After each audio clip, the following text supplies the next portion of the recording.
Welcome back to the Small Business Show. I'm your host, Lori Brooks. If you're enjoying the show, don't forget to subscribe, like, and share.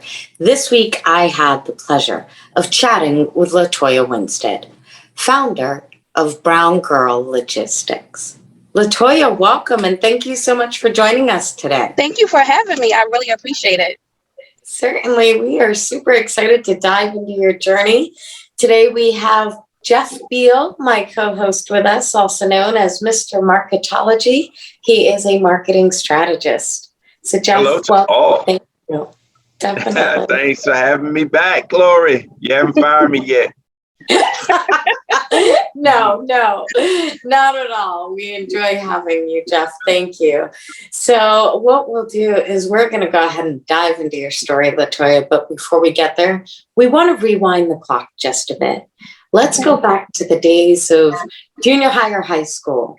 Think of the time when, a mentor or a teacher or even an aunt or uncle would have asked you what it is you want to be when you grow up.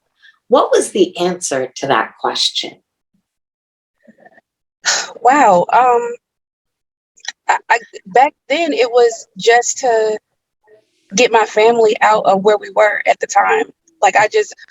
My mindset was just, I know I needed to make money to do it. So not really knowing what, I just knew that I needed to have some type of career, a goal of some kind, so that I didn't continue our generational curse that we did have. So I knew that. I love that. Where do you feel like that came from, that thought process, that recognition, that inspiration?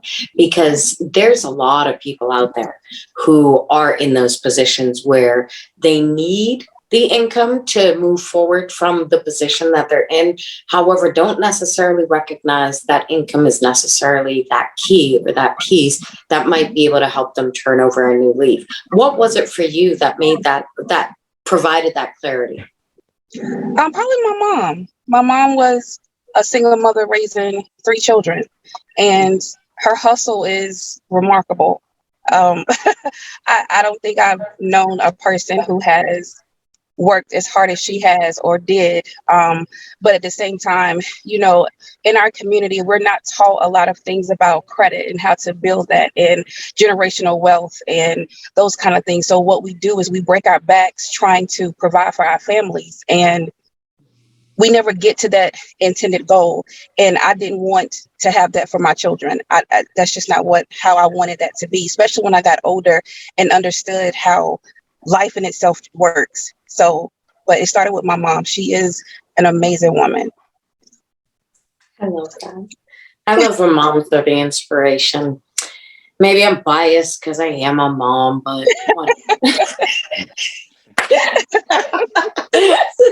so wishful thinking over here that I inspire something in my child one day, but whatever. That's another conversation, a whole nother show. Oh, goodness. What do you feel were some of the steps, for you that you decided to take, when you had the idea, okay, entrepreneurship is something that may be for me. I want to take steps in this direction of, increasing my income, having this goal of working for yourself.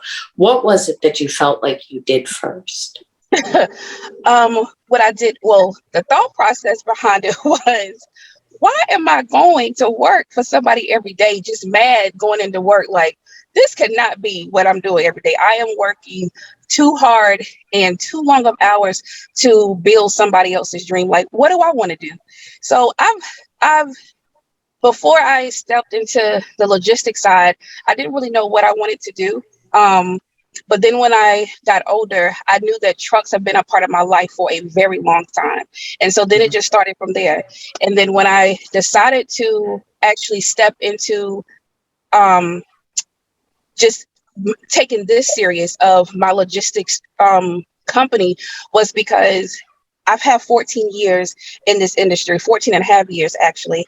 And I started when I was about 17, 18 years old, and I climbed this corporate ladder. I've been a director, assistant of logistics. I've been a regional East Coast manager of operations, and I was up for a promotion, and they did not give it to me. Wasn't because of my education. It wasn't because of anything. I was just a Black woman in this field, and they gave it to someone else who I then had to train. I came home to my husband and I said, no, this is not okay. But he's always motivated me and told me, like, you can do this for yourself, go and do it. But I was in my own way at the time. And so from that day forward, I started putting into work how I can do this. I started planning, started writing down things that we could do and how I was going to do it. I didn't know how, but I knew I was going to do it. And that's how we started. I love that. Okay, Latoya, I got to jump in. First of all, shout outs to your husband and all those men that are supporting. Shout out to them. Second of all, he did like this for you. You say you're in logistics and trucking. Am I correct? Said it again. You said that you're in logistics and in the trucking industry, correct? Yes. You don't look the part. I need you to get your cap. I need you to get that chewing tobacco. Get that tobacco in your mouth. You got to get your I love beer T-shirt. You know, you got to look the part now. You know what? Your being mobile wasn't good enough. I know, and that probably was the issue. This entire career of 14 years was I didn't look the part, and that was the thing that people would tell me all the time when they would come in, and they would be like, I remember when I had one of these high titles, and a guy came in and said, I need to talk to the guy in charge, and I extended my hand and I said, hi, that's me. How can I help you? And he was like, no, I need to speak to. That's me. He need to speak to Bud. I need to speak to Bud. Yeah, and he didn't get Bud, so. Ooh, funny. Well, I applaud you to starting that, and what you said was so inspiring and true, that we need to learn how to break this generational curse, how to build credit, how to leverage finances, how to leverage knowledge and connections. I mean, it's the things that we weren't taught growing up. I mean, we were taught work hard, put your head down, follow the rules. Everything's going to work out. You'll get your 30, 40 years in, you'll go watch your pension. Everything will be great.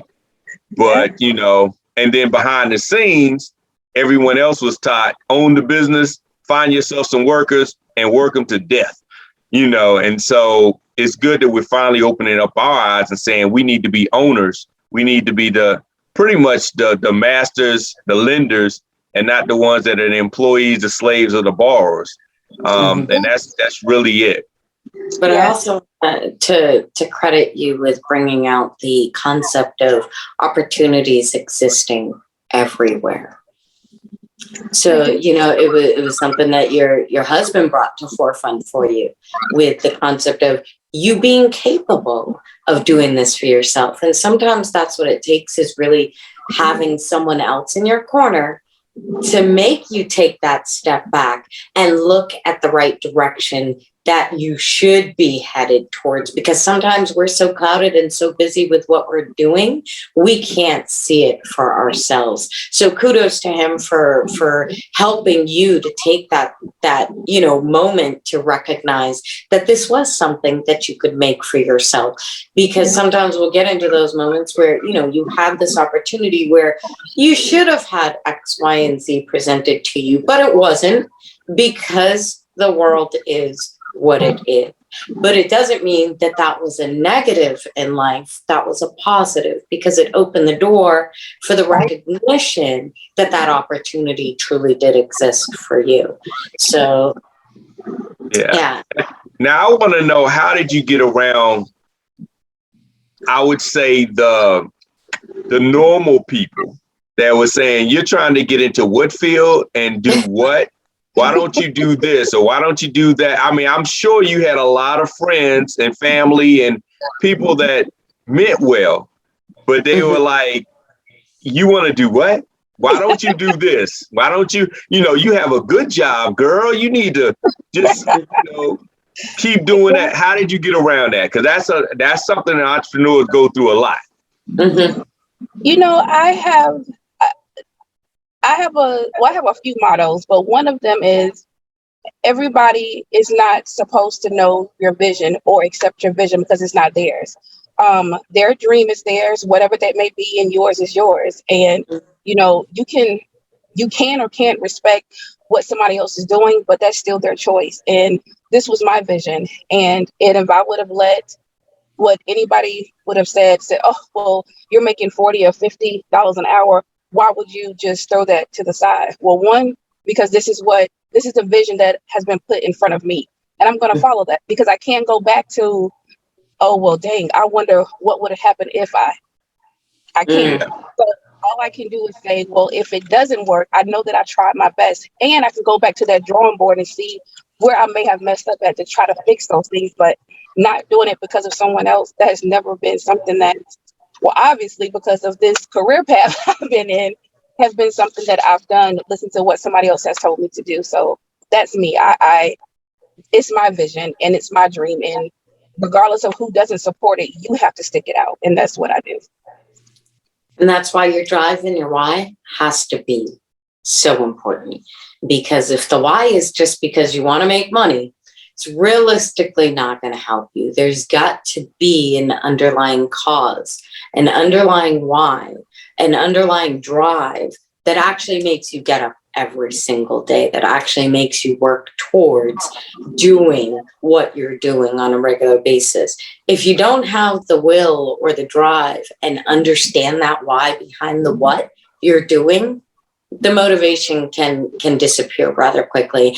And personally, I feel that's why a lot of businesses don't succeed in the way that they'd like to, because they don't take the time to map out and truly define for themselves what's driving them to do what they're doing.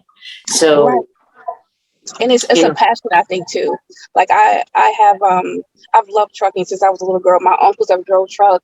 My granddaddy drove truck for years. I used to ride in the trucks with them. So I think too, sometimes we get into a lot of, even just your professions or after college, you're like, well, I have this degree, so I have to do this, but it's not what you want to do. There's no passion behind it. So it doesn't last, or the company doesn't last because you're not motivated to do what it takes to make sure that it works. Or if you're not making money within the first couple of months, you're already ready to throw it away. That's because that's not your passion to do. Mm-hmm. So Exactly. No, definitely. Passion is extremely important. So again, kudos for taking the time to really define that for yourself. We were just actually having a conversation with another guest about defining your own level of success and making sure that you honestly understand what that looks like. Because much like the drive behind what it is you're doing, you also have to understand how it is you're going to define success for yourself and not necessarily comparing it to other people. You have to understand what that means. So, yeah. No. Yeah, and it's interesting, that word passion too, because I think a lot of people confuse what passion is or don't even know what passion really is. They think of passion as a feeling, and the way we're presented in the media, passion is I'm getting up in the morning and this is what it's this is what my life is going to be, and this is who I am, and I love every single minute of it. And a lot of times passion doesn't work like that. I mean, no. You have your moments, you're like, you know what, this isn't really what I'm trying to do. Or, you just figure out, I've been doing this for 5 years. It must be my passion because I've been doing the same thing for like 5 years. And this is what I do every day. It's just who I am. So it's interesting, that word.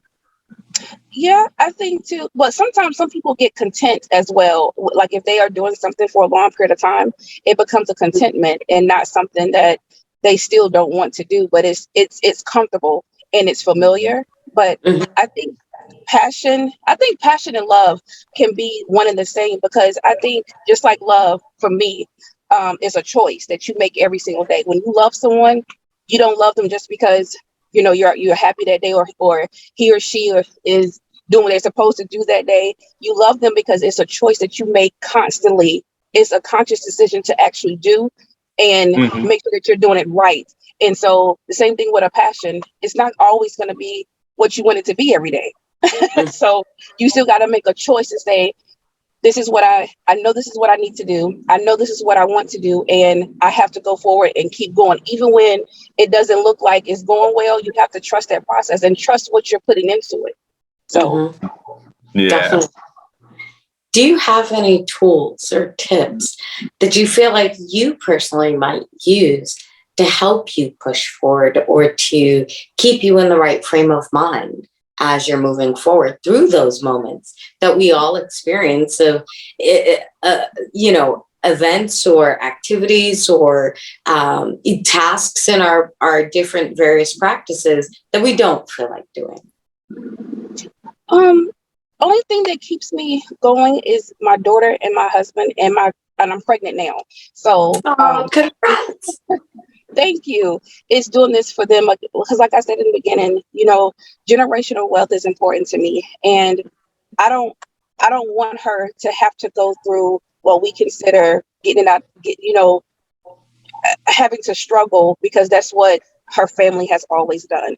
And so every day, that's my drive. So if I can build this company to where I want it to be, so that if she wants to be in this family business, that's a choice that she can make or he can make, and they don't have to work for someone if that's not what they want to do, and they will always have this to fall back on because I've built this. And my husband is just always there when I be like, oh my goodness, this is really getting on my nerves today, and I just he's the opposite. He's just so, he can see the good in literally anything. I be like, listen, that's not how I see that, but he does, and he can, and it's completely amazing to me. So he's real laid back. He's a really laid back person. That's outstanding. I love that. And I love hearing how much he has played into your journey and how strong the two of you are with building this and moving forward. That's awesome. I'd love for you to share all about Brown Girl Logistics. Share about your practice, what it is you're working on, and what it is you'd like to see Brown Girl Logistics turn into.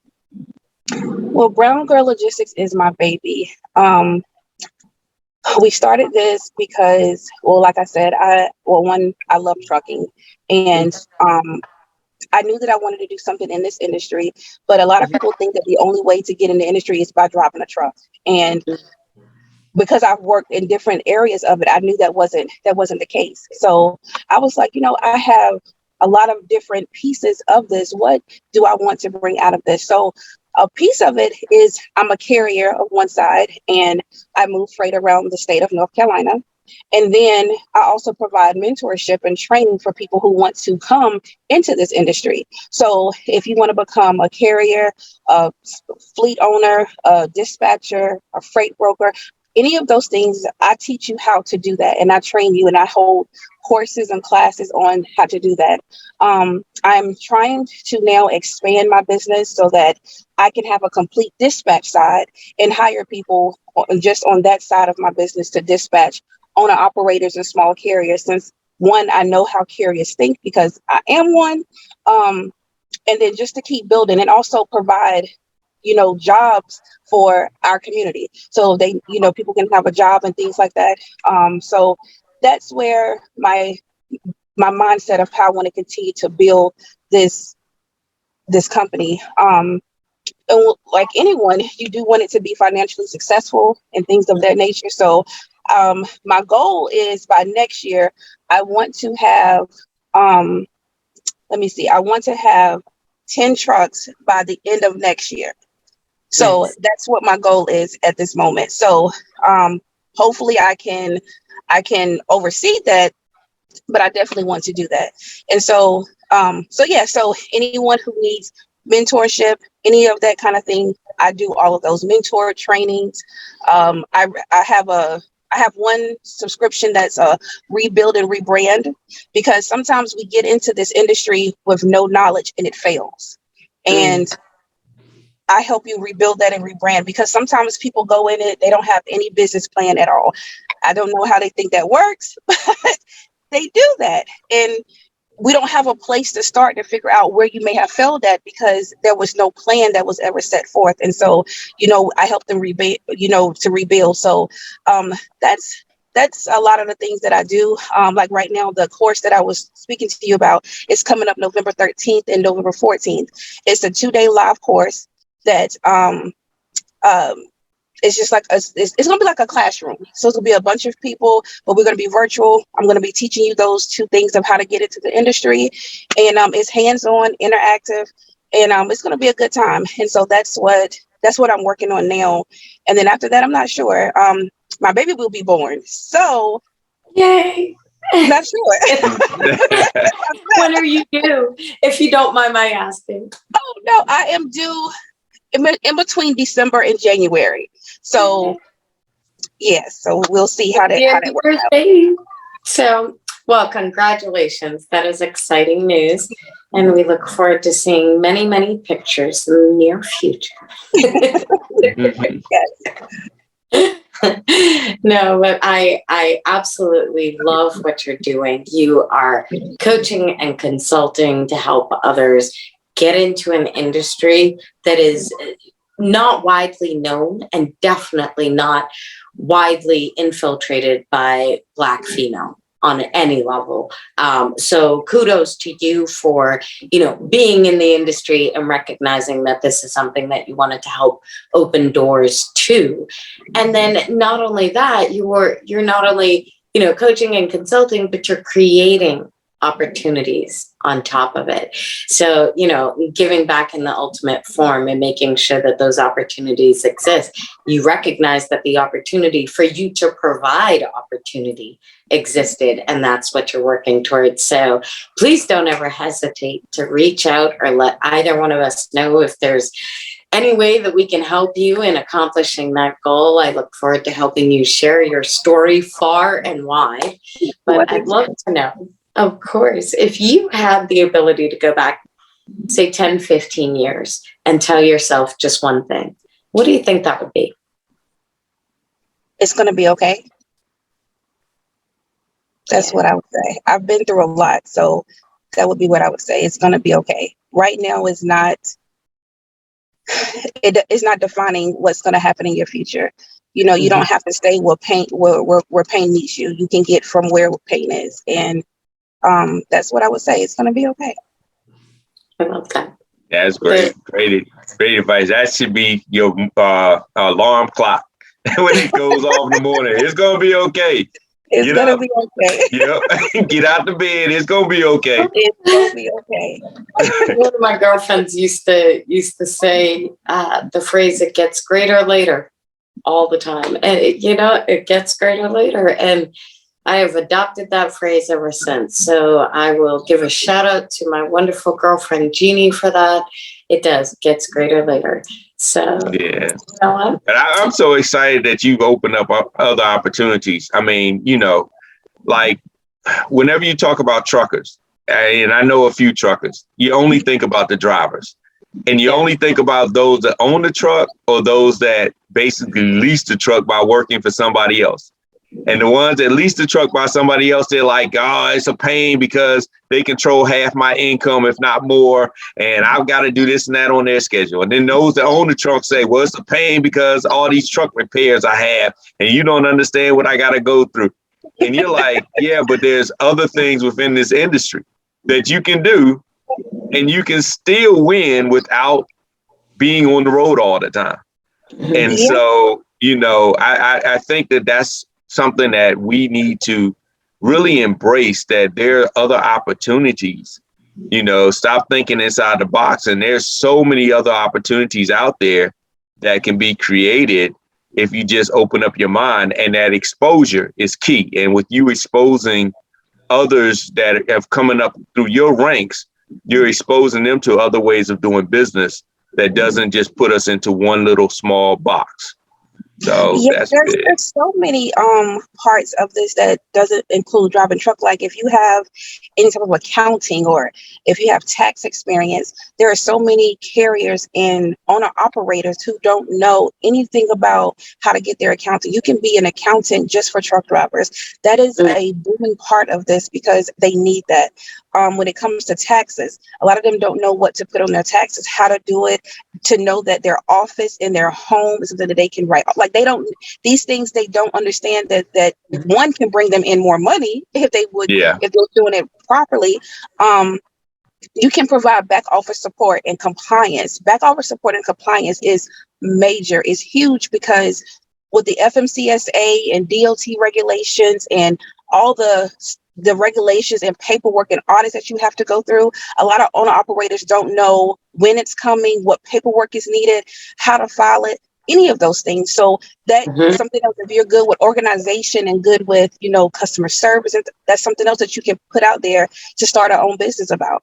And, I know everyone is not meant to be business owners, but if there's something that you can do to bring in extra money for yourself to make it better for yourself, then I want to open that up so that you can see that, because you don't have to drive a truck. I'm in this industry and I can drive one, but I don't drive a truck. Yeah. So it's so many opportunities if they know and if they're willing to put in the time to learn and see what it's about. So definitely, you don't have to look the part to be the part. Definitely, no, you do not look, as we would say, like a trucker. So, but she is bringing out the T-shirt though. That's the other thing Latoya did not tell our viewers, that the new T-shirt line's coming out in the spring. My name is not Bud, but I own the trucks. Yeah, that is it. You know what? I might have to do that because that's a good slogan. Creating opportunities at every turn. Guys are great. And that's what this show is all about. The theme is to hear the journey, find the challenges, and create solutions. So we're creating solutions at every turn. I absolutely love it. Yes. I'll tell you. If you could think of anything at all, say if you could wave a magic wand and change something in the trucking industry as a whole, or something in your specific business that, you wrestle with on a regular basis, what do you feel like you would change? I guess the mindset of others, of knowing that color and sex does not make you better for a position. And you also don't have to be intimidated by either of those things because you see someone else doing it that you don't feel is supposed to be there. That's what I would change. Mindset, perceived reality, definitely. That perception is huge across the board in life. So thank you for bringing that up in this episode. Latoya, you have been outstanding. I thank you so much for joining us and for sharing your story and so much wisdom and value and opportunities. And I am really looking forward to continuing to help you share your story and share your practice. So, well, thank you so much for having me on. And I love your background. I love this. I do. Thank you. We tried to go for the studio look as much as possible. Yes. So. I love it. It looks just like that. When you first came on, I was like, oh, okay, I like it. Well, thank you. You are too funny. This has been an excellent conversation. So thank you both for joining. Latoya, thank you again. Well, thank you. You guys have a good one. And you guys be safe. You do the same. You too. You as well. Thank you.